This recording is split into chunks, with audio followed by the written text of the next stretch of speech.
네, 이제 오늘은 이제 도시개발법 할 차례입니다. 도시개발법 82페이지에 있는 도시개발 사업 절차도부터 봐야 되는데, 이 도시개발 사업에 대한 개념은 시험에 도시개발법은 6문제가 출제됩니다. 도시개발법은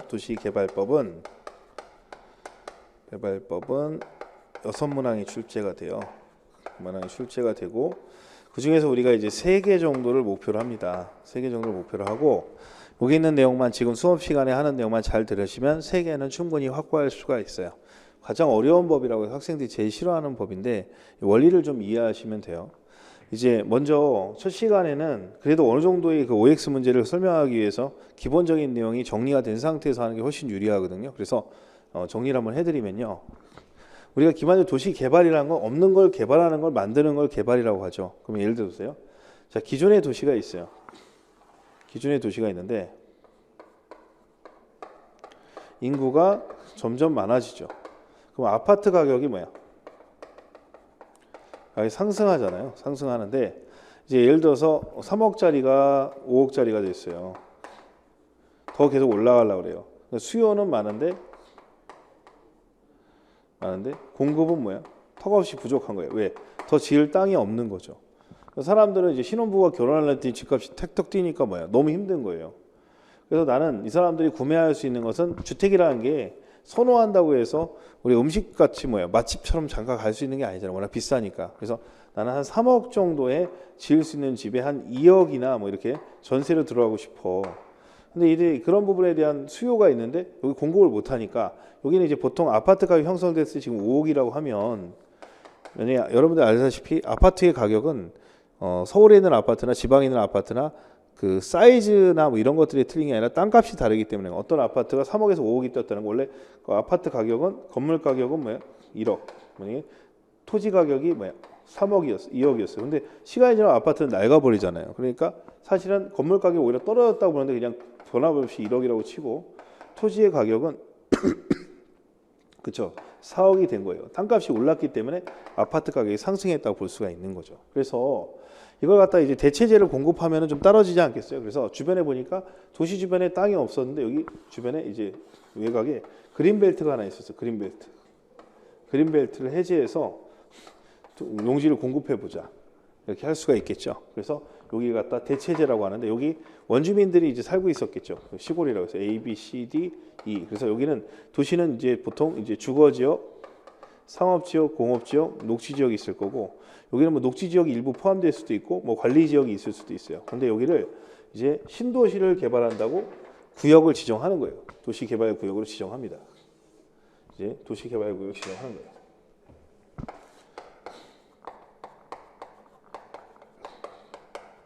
지정을 하는 거죠. 그럼 여기는 신도시가 된다고 발표가 되는 거야. 구역이 지정이 되면 여기는 이제 관리지역이든 농림지역이든 무슨 상관없이 앞으로 뭐로 이제면 도시지역으로 본다라고 해요. 그래서 구역이 지정됐으면 여기에 대한 계획을 어떻게 짜야 되냐면 여기 있는 걸 싹 밀어서 이제 그 도로, 학교, 공원 설치할 수 있는 도로 같은 거 쭉쭉쭉쭉쭉쭉 이렇게 설치를 하는 거죠. 계획을 짜는 거예요.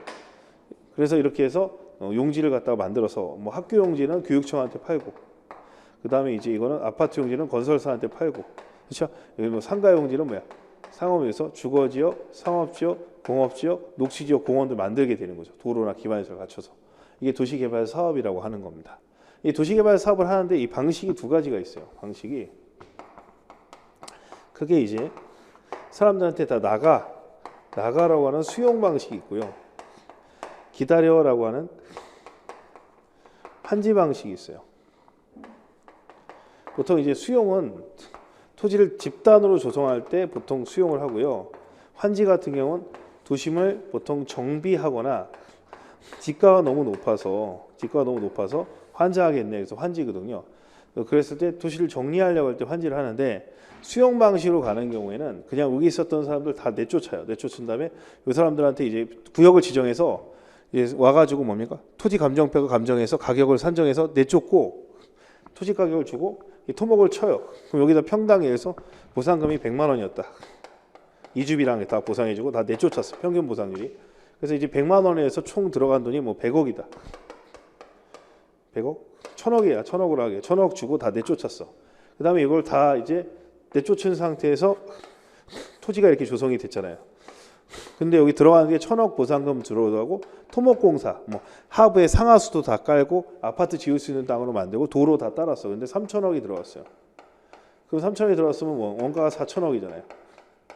4,000억인데 이 땅을 갖다가 조성이 끝난 상태에서 이제 주거지역, 상업지역, 뭐 공업지역, 이종 일반주거 이렇게 해서 녹지지역하고 놔두니까 한 1조 정도가 예상 감정이익이야. 1조. 그러니까 쌀을 갖다가 이제 쌀을 떡으로 만들면 공임이 들어가고 원료가 들어가지만 일단 비싸지잖아요. 그래서 1조 정도에서 토지를 조성해 파는 거예요. 얼마 남았죠? 6천억은 남죠. 6천억. 그럼 LH공사가 이걸 하게 되면 6천억을 남겨서 임대아파트 같은 사업을 할 수가 있겠죠. 근데 쌀을 떡으로 하는데 이 토지주 입장에서 보세요. 환지에서 이 ABCD는 환장하겠죠. 자기네가 직접 하면은 그만큼 먹을 수도 있을 것 같은데. 그래갖고 이 사람들은 이제 어떻게 하냐면 내가 어떻게 하면 토지를 주민들이 모여요. 이 주민들이 모이는 걸 땅 주인들끼리 모이는 걸 조합이라고 해요. 조합. 도시개발 사업을 하기 위해서 모여서 도시개발 조합이라고 합니다. 도시개발 조합에서 주민들이 모여서 이 토지를 담보로 해가지고 이 땅을 조성하게 되는데 이제 보세요. 자, 아까 A가 있으면 자 보세요. 여기서 똑같아요. ABCD가 있었잖아요. ABCD가 있었는데 여기서 A 다시 여기서 만약에 B 다시 C 다시 이렇게 돼 있어요. 이렇게 돼 있으면 이게 어떤 원리가 되냐면 자 우리가 아까 얘기해서 땅값이 10배가 올랐다. 10배. 10배가 올랐다고 하면 100만 원짜리 땅이 얼마야? 1,000만 원이 된 거야. 그러면 내 입장에서는요. 보세요. 내가 원래 갖고 있었던 A가 100평을 갖고 있었어요. 100평. 근데 평당 100만 원이니까 1억이잖아요. 1억. 근데 A 다시로 토목공사 끝났더니 50평밖에 안 주네. 근데 50평이 100평보다 가치가 높은 게 1,000만 원씩으로 산정이 되니까 10배니까 뭐예요? 5억이 되는 거예요. 자, B는요. 예를 들어서 B 다시로 갔는데 B는 역시 100평인데 200평인데 2억이잖아요. 2억. 100만 원씩 계산하면. 근데 B 다시는 뭐예요? 100평만 받아요. 근데 뭐예요? 벌써 10억이죠. 그러면 내 입장에서는 5배가 일단 확보를 했잖아요. 땅의 사이즈는 줄었지만 5배가 뭐야? 늘어났잖아요. 그러면 이제 여기서 남은 땅이 있을 거예요. 남은 땅. 이 남은 땅이 여기서 이걸 채비지라고 하고 전에 설명했지만 그 다음에 이걸 공공시설 부지라고 그래요. 그러니까 이제 이 도시개발 사업을 하기 위해서는 뭐야? 도로공원 같은 걸 설치해야 되죠. 그럼 도로공원은 뭐야? 환지를 해줄 수가 없잖아요. 그다음에 이제 채비지는 이걸 갖다가 이걸 다 끝나고 나서 이 토목공사 비용을 이걸 땅을 팔아서 비용을 충당하는 거야. 아까 얼마 들어간다? 이 3천억을 이 1,000억은 안 들어가죠. 1,000억은 자기 땅이니까 안 들어가고 3천억을 투자해서 1조를 만드는 거죠. 돈 놓고 돈 먹기죠. 그러니까 결국은 채비지가 얼마나 팔리느냐에 따라 가지고 사업이 이제 확정이 되는 거예요. 그래서 이거 환지라고 합니다. 수용과 환지 두 가지 방식이 있는데 대부분 수용이 많겠죠. 민간이 하는 경우 환지로 사업을 하고 조합은 무조건 100% 환지로만 사업을 합니다. 근데 환지는 어때요? 굉장히 복잡하죠. 수용은 뭐예요? 간단합니다. 그래서 이 도시개발 사업을 하게 되는데 일단 어떻게 되냐면 일반적으로 봤을 때 대체로 우리가 이제 일반적인 도시개발 사업의 절차가 먼저 개발계획을 수립합니다. 강남 수역을 대체하겠다. 그러면 개발계획을 수립하고 짜고 그 다음에 이제 구역을 지정합니다. 그래서 요즘 교과서에서 했을 때는 여러분들 보시면 개발구역 지정, 개발계획 수립이라고 하는데 계획을 수립하고 구역 지정하는 것도 있고 구역 지정, 개발계획하는 거 있으니까 그냥 여러분들 이렇게 그냥 기억하시는 게 좋아요. 외우기 편하게. 구역 지정한 다음에 그 다음에 구역이 지정됐으면은 효과가 있어요. 효과가 뒤에 설명했지만 효과가 이 지역은 현재 도시가 아니었었잖아요. 도시로 의지합니다. 도시로 용도시장 도시로 의지하고 도시가 된 걸로 보여. 도시로 지역으로 의지하고 도시지역 용도지역상 도시로 본다는 얘기예요. 좀 있으면 신도시가 됐으니까 약혼하기 전에 결혼하면 예비 며느리 본다는 거예요. 그래서 여기는 지구 단위 계획구역으로 의지합니다. 의지해요. 그러니까 여기가 이제 아까 이 신도시 계획이 발표되면 이제 지구 단위 계획구역이 되는 거예요. 그러면 이제 여기서 뒤에 설명했지만 시행자가 지정되는데 시행자는 나중에 설명하고 지정되면 시행자가 뭐냐면 이제 실시계획이라는 걸 작성해요. 나 이렇게 실시할래요. 이 실시계획에서 구체적인 실시계획, 실제로 하는 계획이 작성돼서 인가를 받거든요. 나 이렇게 실시할래요 하면 이제 수용을 하는 경우는 이런 식으로 해서 착수합니다. 공사에 착수하고 준공하고 토지를 조성이 끝나면 준공이라고 해요. 준공이 끝나면 사람들한테 처분하는 쪽으로만 땅을 갖다가 건설을 팔면 끝나요. 그래서 개구실 착준처로 가거든요. 이런 순서대로 가요. 그래서 사실은 냉정히 보면 수용은 절차가 되게 간단하기 때문에 시험에 절차를 물어볼 일은 없고요. 근데 이제 여기서 구역 지정이 되면, 근데 다만 여기 이제 구역 지정했을 때 실시 계획이 이제 나중에 이 구역 지정된 다음에 이렇게 나와요. 이게 실시 계획이 뭐야? 지구 단위 계획이거든요. 실제로는 지구 단위 계획이 나오는 거예요. 지구 단위 계획 구역이 지정됐으니까 계획이 나와줘야 되는 거예요. 3년 안에 보통 실시 계획이 나오고요. 그 다음에 착수준공 처분인데 나 이렇게 실시할래요라고 해서 실시 계획이 나오게 되고 지구 단위로 이전하는데 이 지역이 이미 지구 단위 계획이 있는 수도 있어요, 없어요? 지구 단위 계획이 있거나 뒤에 설명했죠. 취락지구라고 해서 특별 규정이 있어요. 취락지구에 대해서는 의제되지는 않아요. 뒤에 설명하겠습니다. 의제되지 않고요. 그냥 넘어가지 않는다는 거예요. 그러니까 여기가 도시개발구역이 지정이 되면 여기는 뭐야? 도시로 의지하고 지구 단위로 의지하는데 이미 취락지구로 지정되어 있거나 지구 단위로 있을 때는 뭐냐? 의제되지 아니한다는 얘기예요. 넘어가지 않는다 이렇게 하고요. 그러면 개발계획하고 구역 지정은 동시에 하게 되는데 보통 실무에서 개발계획과 구역 지정을 했을 때 이제 도시와 지구 단위 계획을 할 수 있는 용도 지역을 도시로 바꿀 수 있는 사람은 누구냐면 원칙적으로 이제 시도 대장이 시도 대도시장입니다. 그렇죠? 그다음에 예외적으로 국토교통부 장관이 구역 지정권이 있어요. 이 국장이 하는 경우는 좀 이따 설명을 드릴 거고요.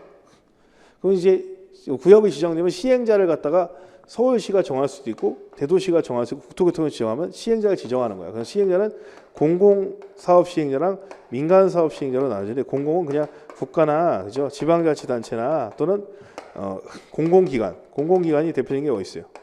LH공사 같은 데들 있죠. LH공사 등등등등이 들어가고 또는 지방공사, 경기도시공사나 이런 데들이 들어가고요.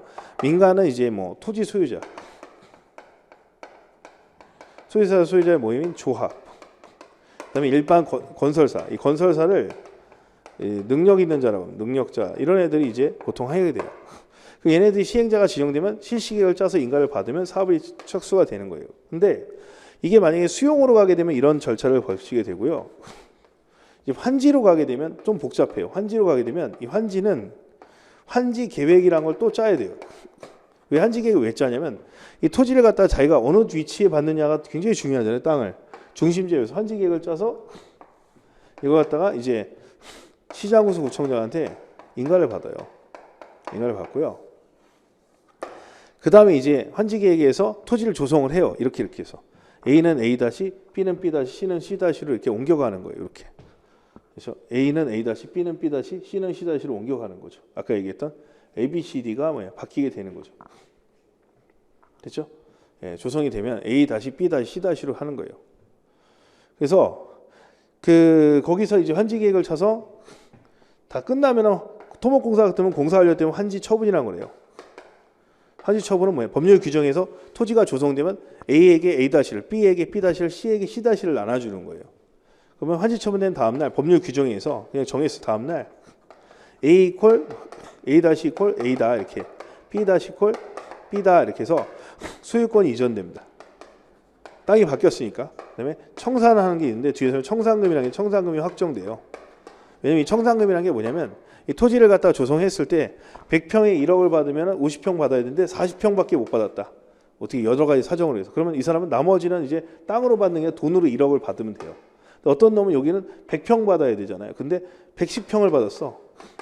110평을 받았으면 뭐예요? 더 받았잖아. 반만 받아야 되는데. 그죠? 그럼 반만 받는데 더 받으면 뭐야? 돈을 더 내야 돼요. 추가 분담금을. 알겠죠?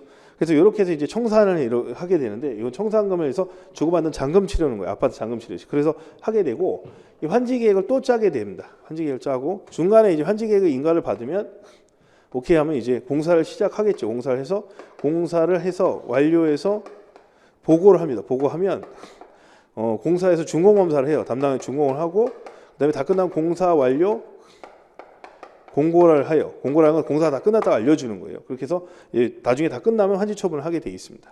좀 복잡하죠. 그래서 크게 방식은 수용과 환지 두 가지 방식이 있는데 일단은 거기 이제 개발계획 구역 지정 수립 시행자 지정에서 실시 인가에서 참고 부분에서 왼쪽 부분을 보면서 개발구역을 지정해서 개발계획 수립하죠. 일단 구역에서 시행자를 지정해서 시행자가 실시계획을 짜서 인가를 받으면 수용과 환지 중에 선택을 하는데, 자 수용 부분 보세요. 수용은 이제 사람들 다 내쫓는 거예요. 그러면 다 내쫓고 착수를 하는 거죠. 착수해서 다 밀어버리는 거예요. 착수해서 다 쫓았고 보상금 다 줘서 착수. 근데 공사 완료했죠.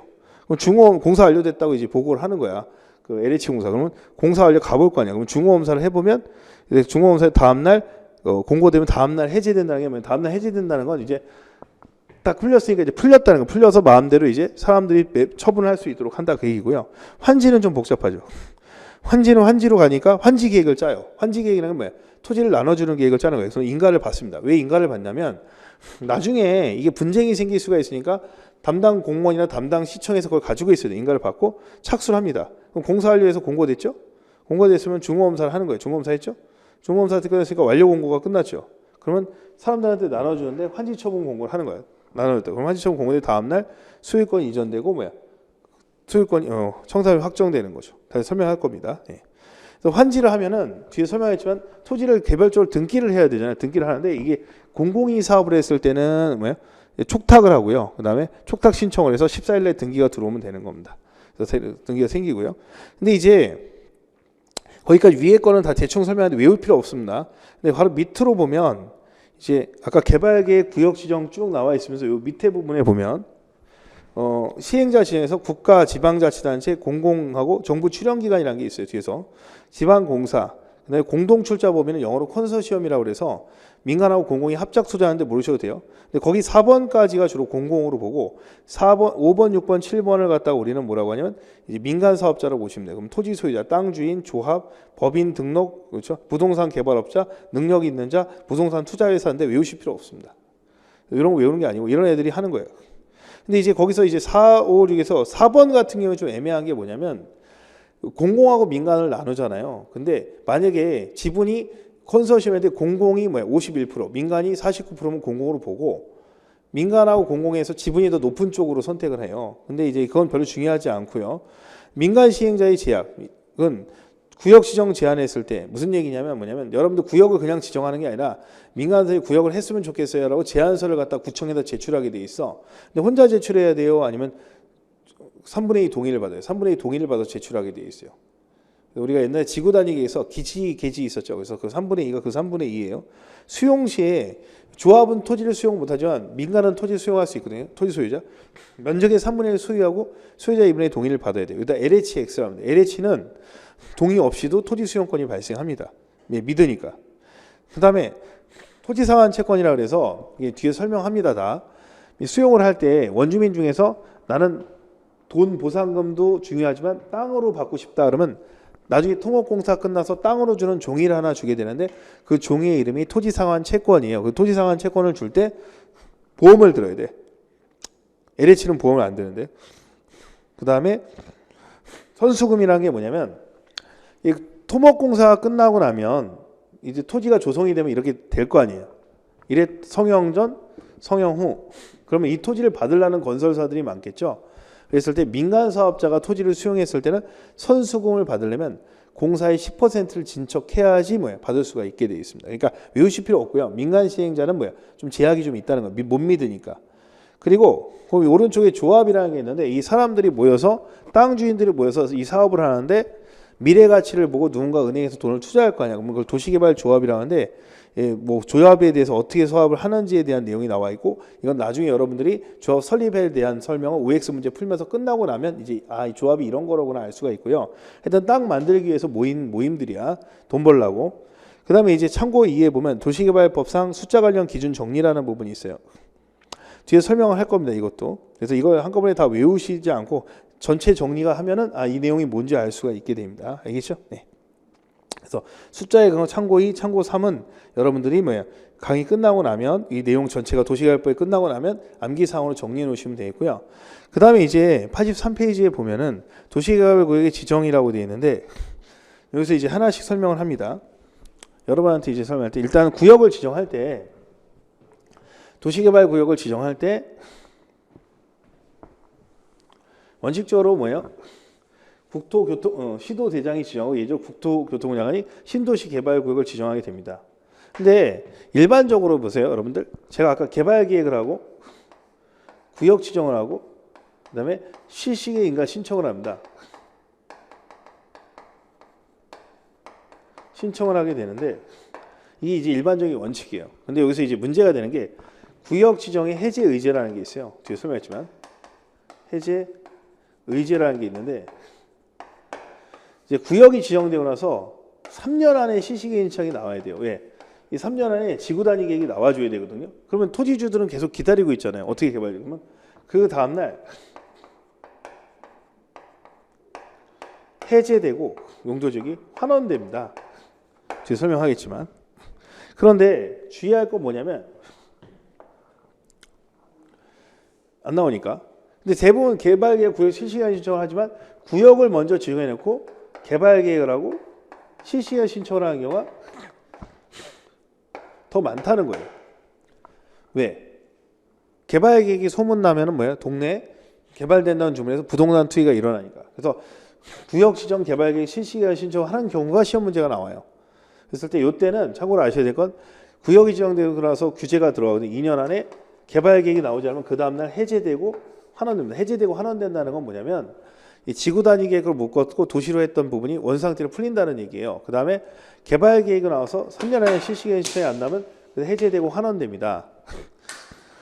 근데 중요한 건 뭐냐면 여기서 구계실이 들어가는 경우의 케이스를 정리해 줘야 돼요. 첫 번째가 이제 주거지역, 상업지역, 시험에 강조하는 공업지역이 자 30% 이하인 거예요. 그 다음에 관리지역, 농림지역, 자 보세요. 자 주거지역, 상업지역, 공업지역이 아니라 생산녹지, 자연녹지, 비도시. 그래서 그냥 정확하게 할게요.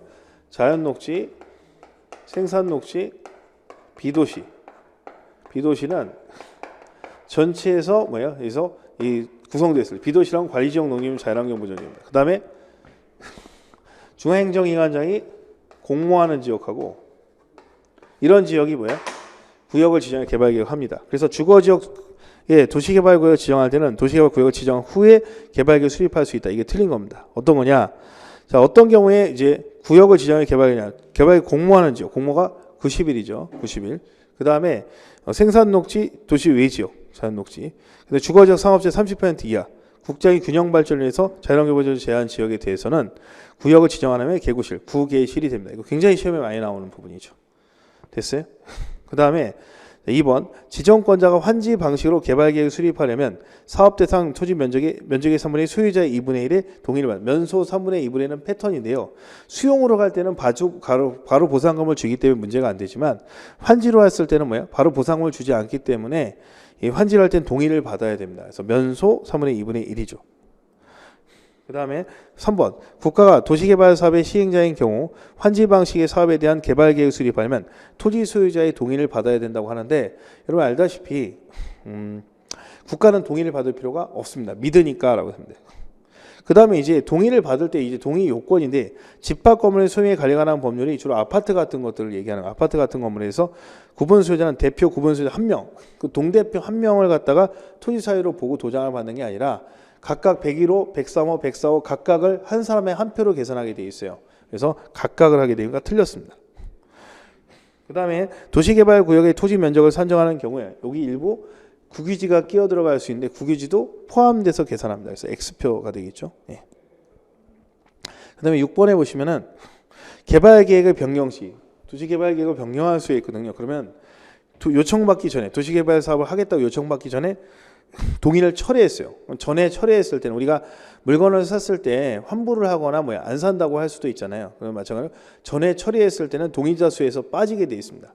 만약에 서류가 접수가 된 후에 빼달라 그러면 안 되지만 전에 했을 때는 철회할 수가 있게 돼 있거든요. 그래서 시험에 잘 나오는 부분입니다. 그래서 6번도 동그라미가 되겠다.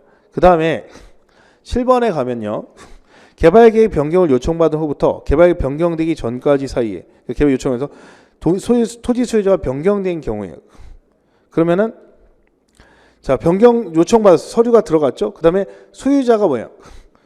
뭐 지분을 갖다 쪼갠다든지 뭐 했을 때 또 동의를 받으려면 골치 아프잖아요. 그래서 후라는 말이 나오면 후에도 소용없어요. 후에는 전에 있는 동의자 수 기준으로 하지 중간에 소유자 수가 바뀌었다고 해서 그걸 갖다가 바뀐 수로 계산하지는 않습니다. 그래서 X표고요. 그 다음에 이제 8번도 중요한 부분인데 여러분들 도시개발법에서 국토의 개임이 이용에 관한 법률에서 우리가 제한을 할 수 있죠. 제한하면 종이 사서 와서 비용 치른다 해서 45 플러스 30일이었잖아요. 그럼 내가 우리 동네에 신도시 만들게 구역을 지정해달라고 제안서를 낼 수가 있는데 신도시라는 게 뭐야? 기존의 도시에다가 도시를 하나 더 하는 거잖아요. 그래서 1 플러스 1이라고 외우시면 됩니다. 그래서 1개월 더하기 1개월로 계산이 됩니다. 그래서 자 도시개발구역 지정을 제한받은 국토교통부 장관은 특별자치 시장군수 구청장 제한 내용의 수용 여부를 1개월 이내에 제한자에게 통보해야 되고 다만 관계가 협의가 지연되는 중 불가피한 사유가 있을 경우에는 1개월의 범위에서 통보 기간을 뭐 할 수 있다? 연장할 수 있습니다. 됐죠? 예. 그 다음에 이제 330만 제곱미터 이상인 도시개발 구역에 대한 개발계획 수립함에 있어서는 특정 기능을 배치를 이루도록 노력해야 된다 이렇게 되어 있는데 여러분들이 나중에 330만이 두 번 나오게 돼요. 이건 나중에 다시 한 번 더 설명할 거니까 여러분들이 그때 보시면 되겠고요. 330만이 두 번이 나오게 되는데 첫 번째가 330만은 복합형 도시라는 게 있어요. 이 복합형이라는 게 뭐냐면 330은 100만 평인데 330만 정도 제곱미터가 되게 되면 어떻게 된다? 단순 기능이 아니라 자족 기능을 갖다가 확보를 할 수 있어야 된다는 거예요. 그래서 330만에선 복합 기능의 도시가 돼야 돼요. 특정 기능 배능부초단. 그래서 330만이 두 번 나오는데 그 중에 하나가 들어가게 되고요. 그 다음에 이제 문제가 되는 게 참고 부분에 도시개발구의 기준 면적에 관한 내용들이 나와 있는데 여기에 대해서는 제가 설명할 수 있는 부분에 대해서 설명할 거고요. 일단 여기를 접어놓으시고요. 접어놓으시고 이제 거기서 이제 설명을 좀 드릴 부분이 있어요. 그래서 보겠습니다. 우리 어디를 보시냐면 교재 82페이지를 잠깐 보세요. 82페이지에 보면은 맨 끝에 보면은 참고 2의 오른쪽에 보면 복합 기능과 2년, 3년, 5년 330만이라고 돼 있죠. 이게 뭐냐면 복합 기능을 갖는 면적이 330만이라고 하는 거고 이게요. 마찬가지로 이제 도시개발 사업이 클 때는 준비할 기간이 많잖아요. 뒤에 설명했지만 이게 330만 이상이 되면 여기가 이제 아까 이게 준비기간이 2년, 3년이 되는 게 아니라 5년, 5년이 돼요. 뒤에 설명합니다. 그래서 330만이 두 번 나오는데 준비하는 기간, 도시개발 사업을 준비하는 기간이 5년, 5년이 되는 기간 하나 하고 그 다음에 뭐야? 여기서 뭐가 나옵니까? 복합도시가 들어갔을 때 옆에 100만이 있죠. 100만은 뒤에 설명했지만 이 도시개발 구역을 지정할 때 공청회라는 걸 하게 돼요. 뒤에 설명합니다. 쓰지 마세요. 공청회를 할 때 100만 이상일 때는 공청회를 하고요. 그 다음에 면적이 학교 운동장 100개 이상, 100만 이상일 때는 국토교통부 장관과 협의를 하게 돼 있어요. 그래서 이런 부분이 이제 뒤에 설명을 할 겁니다. 중간중간에 나오게 되는데 그래서 요거는 나중에 여러분들이 공부하시면서 한꺼번에 정리할 때 숫자를 정리할 때 되게 유리하게 정리할 수 있다는 걸 말씀을 드리는 거예요. 그래서 일단은 쭉 교과서 내용을 보시면서 정리하는 겁니다. 일단은 여기 이제 워밍업을 한 거예요. 1교시에는 도시개발사업법이 워낙 어렵기 때문에 워밍업을 하는 거고요. 2교시에는 이제 시험 문제를 나오는 걸 직접적으로 딱딱 찍어 나가면서 들어가도록 할 겁니다. 아시겠죠? 그래서 두 번째 교시라는 건 이제 부동산 공법에서 이제 17번째 강의, 우리 OX 17번째 강의부터 이제 자세하게 좀 진도를 나가도록 하겠습니다. 일단 기본 개설적인 부분들을 설명한 거고요. 이거 개설적인 거를 도시개발 건축법이나 주택법은 개설을 설명하지 않아도 여러분이 잘 알아두시는데 도시개발법은 개설을 설명하지 않으면 여러분들이 너무 힘들어하시기 때문에 부득이하게 개설을 설명하게 됐습니다. 여기까지 하고 다음 시간에 이어서 17번째 강의로 들어가게 되고요. 참고로 이제 질문이 들어오실 수가 있는데 OX 강의는 언제까지 어느 정도 양입니까? 그러면 한 20한 5, 6강 정도 된다고 보시면 되겠습니다. 예. 그래서 매일매일 30분씩 준비하시면 될 것 같아요. 예, 고생하셨습니다.